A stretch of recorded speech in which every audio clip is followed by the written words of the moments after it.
Audio Jungle.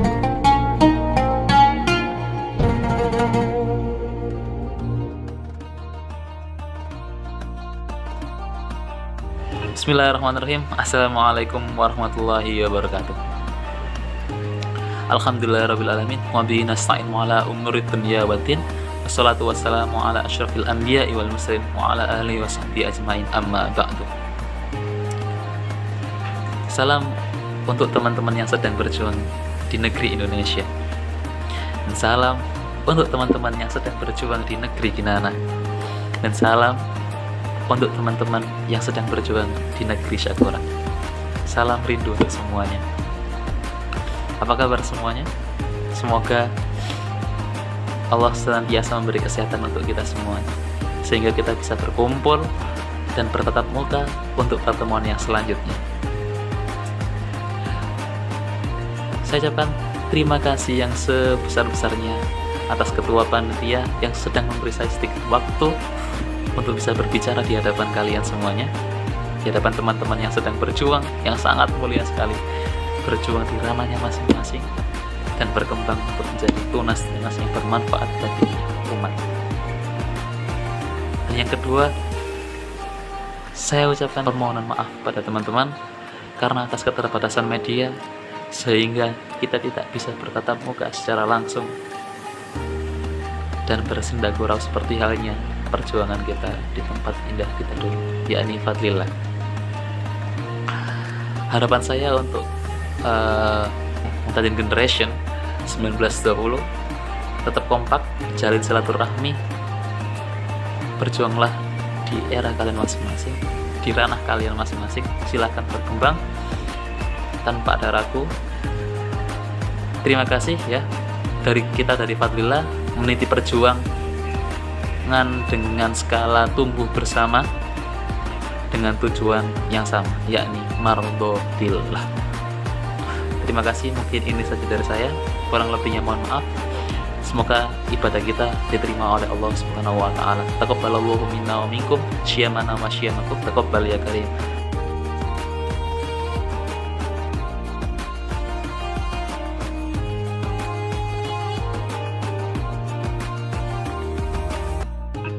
Assalamualaikum warahmatullahi wabarakatuh.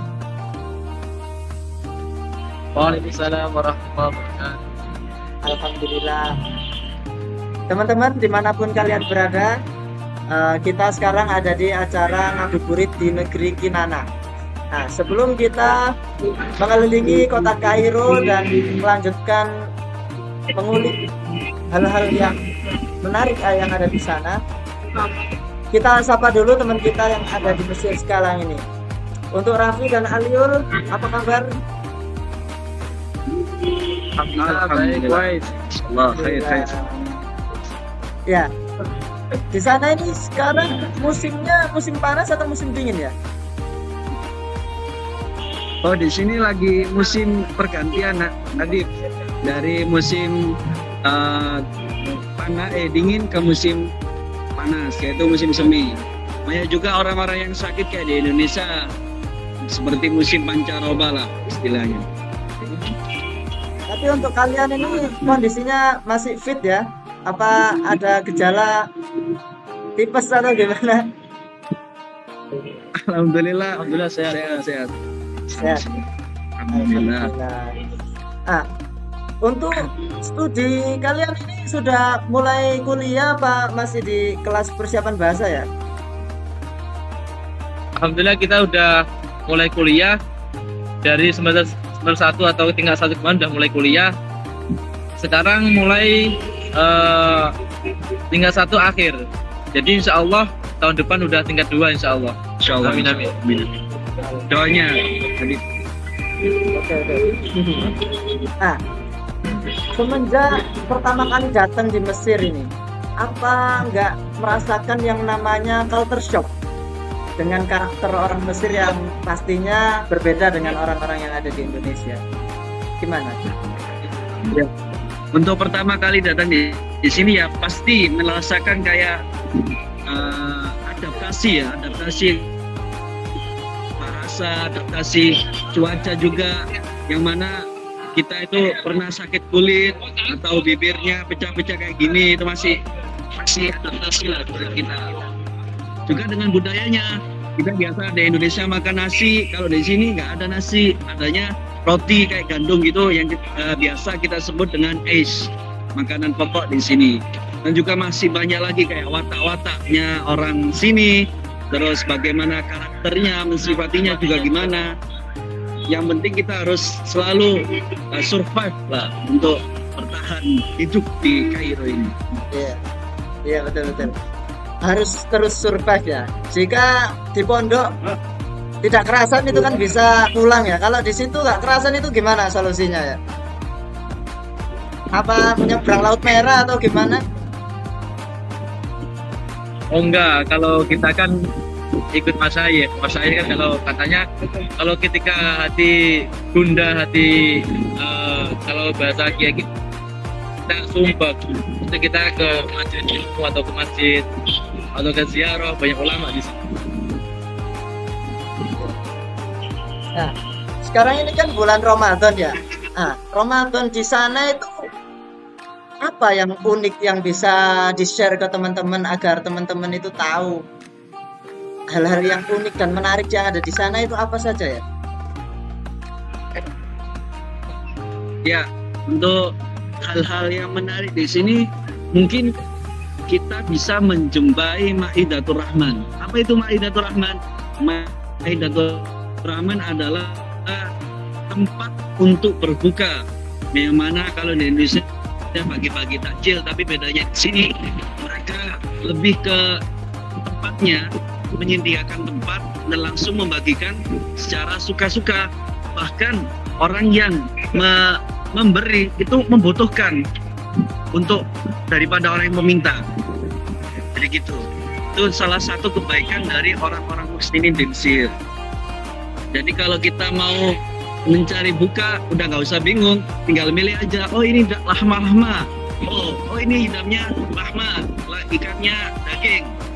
Terus ada juga yang di tempat sebelahnya dagak. Oh ini ikannya dagak ayam. Kita tinggal pilih. Begitu mudah mencari makanan di sini, insya Allah. Misal satu komplek itu menyiapkan sekitar 6 sampai 10 tempat lah. Satu RT itu sekitar 5 sampai 10 tempat. Kita tinggal milih yang mana gitu. Ngecip kembang kuncup ya. Oke. Lalu selain tempat berbuka yang mana sudah disiapkan oleh masyarakat sana dan dibagikan secara gratis, untuk kegiatan lain di malam hari seperti taraweh, qiyamul lail, tadarus dan lain sebagainya mungkin ada yang berbeda dari yang ada di Indonesia biasanya. Karena kita ketahui bersama ya kalau di Indonesia itu 20 rakaat itu cuma 6 menit gitu ya. Kalau di sana ini kira-kira apakah tembus sampai sahur atau bagaimana?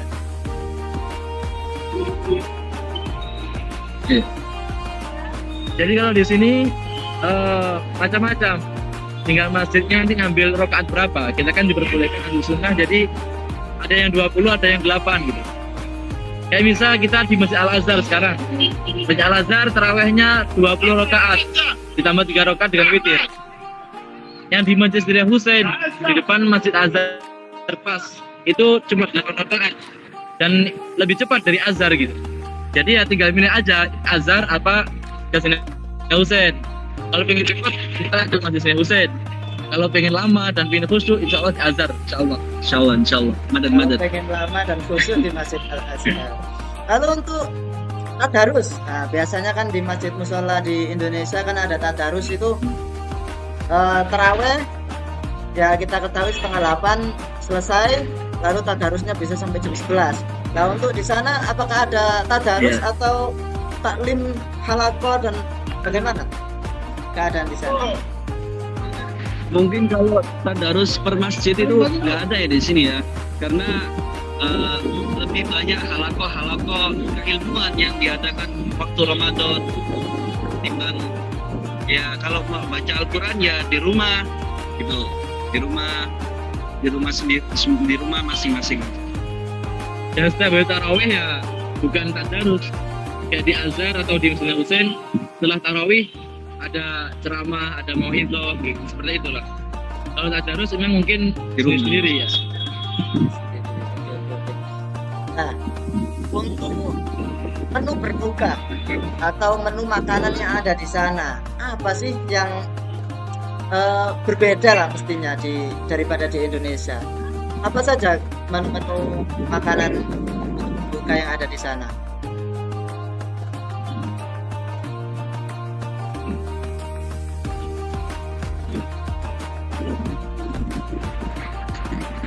Makanan di sini tuh lebih mengandung proteinnya, lebih banyak ke dagingnya, ayamnya. Dan sama kayak makanan-makanan timur tengah lainnya seperti shawarma, kebab, terus kufta, sandwich. Nah, dan makanan pokok di sini kalau di Indonesia kan nasi. Kalau di sini ada yang namanya fish, yaitu roti gandum yang dicolek dengan full. Apa itu full? Yaitu seperti kacang yang di blender halus, terus dikasih cuma asam lah. Memang agak sepa untuk kita ya, orang lidah asing, lidah Asia gitu. Tapi bagi mereka itu sangatlah nikmat, apalagi disantap waktu pagi hari. Seperti di sini kan full ya. Ya. Full itu kalau nggak puasa Ramadan itu buahnya pagi dan kita makannya enaknya lebih banyak waktu pagi. Iya, untuk makanan yang berkuah, apakah ada di sana makanan yang berkuah?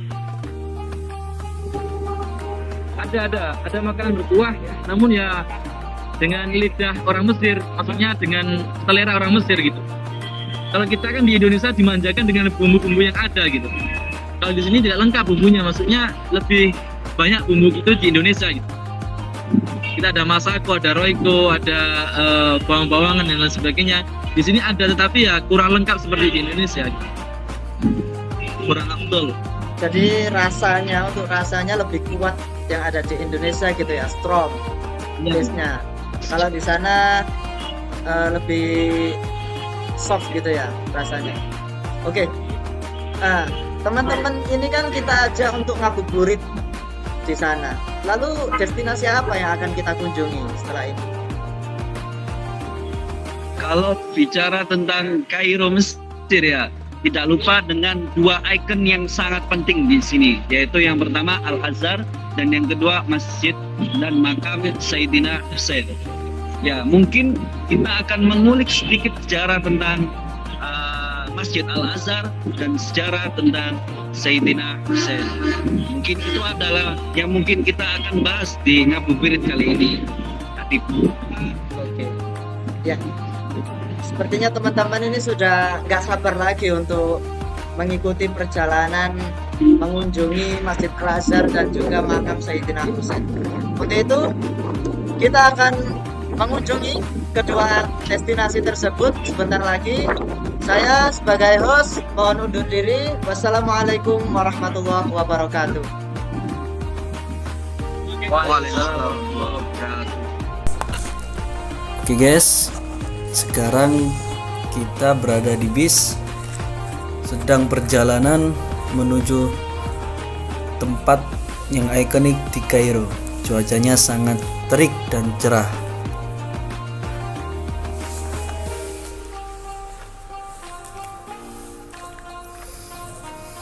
Setelah sampai, kita akan langsung menuju tempat yang menjadi ikonik di tempat Kairo. Apa itu? Yaitu Pasar Khan Khalili. Ya, jadi pasar ini, Pasar Khan Khalili, bertepatan sebelah Masjid Sayyidina Husain.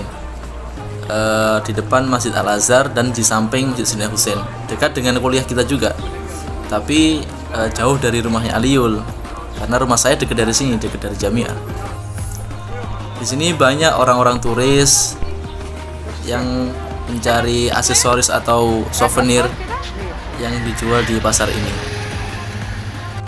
Nah, seperti yang kita lihat, yaitu patung-patung di depan kita yang kita lihat sekarang, yaitu mereka orang Mesir terdahulu itu membuat status kalau waktu panen, misal. Jadi mereka membuat patung petani, berarti melambangkan kalau mereka sedang panen gitu. Dan banyak patung-patung yang lain yang melambangkan kegiatan mereka di hari-harinya. Selain turis dan banyak mahasiswa Indonesia yang belanja di sini karena harganya terjangkau dan kualitasnya bagus gitu. Kenapa saya katakan murah? Karena mata uang Mesir sekarang itu lagi turun, lagi rendah. Mata uang Indonesia itu 2 kali lipat lebih besar daripada mata uang Mesir. Jadi kalau ngirim 1 juta itu dapatnya sekitar 2.400 pon, bahkan lebih gitu. Apalagi para turis yang mereka memakai mata uang dolar, 1 dolarnya aja itu 3.000 pon Mesir. Nah, kita sekarang berada di belakang Masjid Sayyidina Husain. Jika kita berdiri di sini, kita akan mencium bau harum yang bersumber dari makam mulia Sayyidina Husain. Nah, seberang jalan kita akan menemui banyak banget souvenir-souvenir yang khas Mesir, seperti lampu-lampu yang kita lihat sekarang ini. Lampu-lampu ini akan untuk menghiasi suasana Ramadan di Mesir. Jadi nanti di jalan-jalan ataupun di depan rumah itu banyak banget lampu-lampu seperti ini.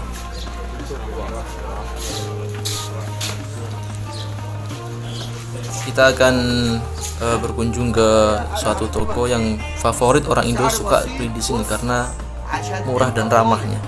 Coba kita dengarkan. انت برافو عليك ان انت جاي تدرس يعني ربنا هيجازيك خير والدك وجدك لان كان ابوهما صالحا فالجد الصالح الاب الصالح ان شاء الله آمين آمين. الابن الصالح آمين ربنا آمين. يجعلنا صالحين بارك لنا في آمين ذريتنا آمين. جميعا ربنا يا ابني ينجحك ويوفقك ان شاء الله. Oke guys, selanjutnya kita udah berada di depan Masjid Al-Azhar.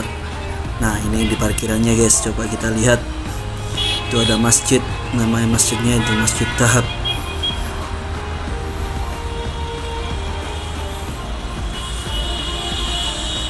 Suasananya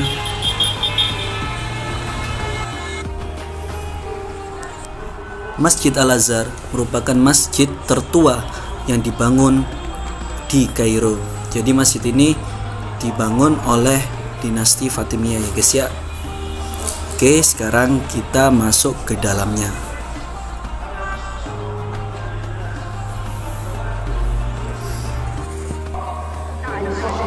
Nah, masjid ini juga memiliki pelataran yang luas dan tanpa beratap, yang atapnya langsung ke langit seperti Masjidil Haram. Di tempat ini juga nanti kita akan melaksanakan buka bersama atau Maidatur Rahman. Masjid Al-Azhar memiliki 5 lorong dan setiap lorongnya memiliki serambi tanpa atap yang disebut dengan riwak. Lah, yang kita lihat ini adalah riwak. Ini adalah peninggalan dinasti Fatimiyah. Kita lihat corak-corak atapnya, lumayan antik ya guys ya.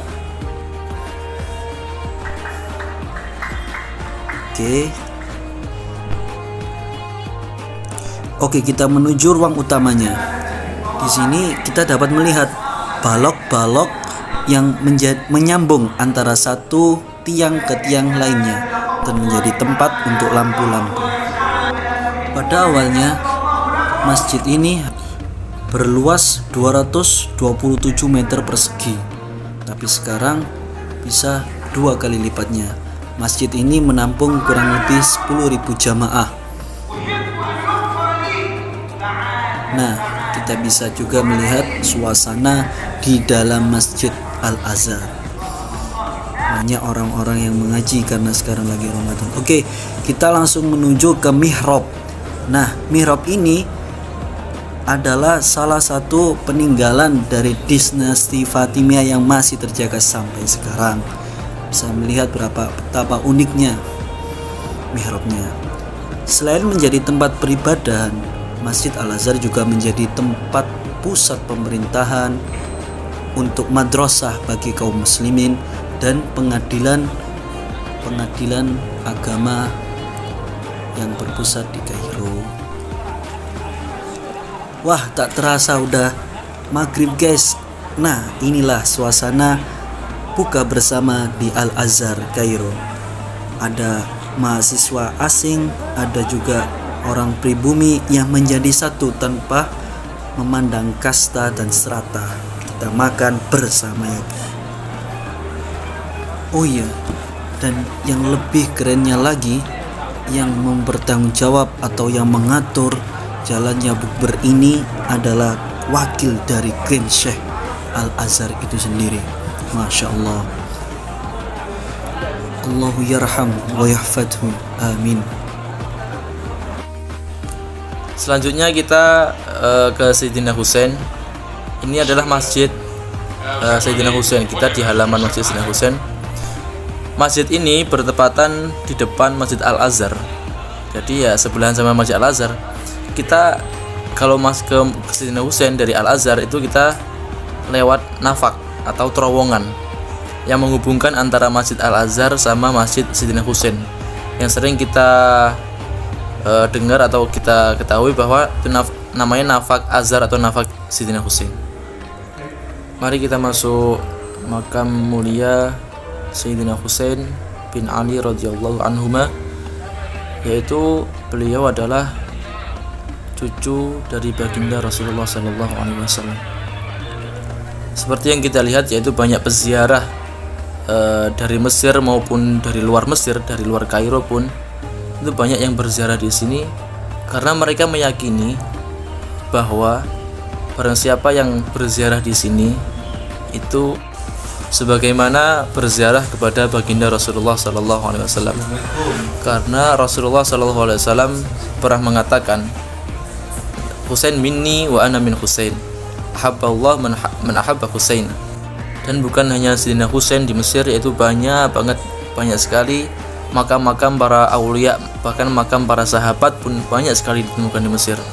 Seperti Uqbah bin Amir, makam-makam para ulama seperti Ibnu Hajar Asqalani, Imam Syafi'i dan yang lain-lain. Ya, begitulah perjalanan singkat kami menyusuri Kairo, guys ya. Semoga teman-teman dan kita semua diberi kemudahan, kelancaran Amin. untuk menjalani puasa di bulan suci ini. Amin amin. Terima kasih dan mohon maaf. Sampai jumpa di lain kesempatan. Asik. Assalamualaikum warahmatullahi wabarakatuh.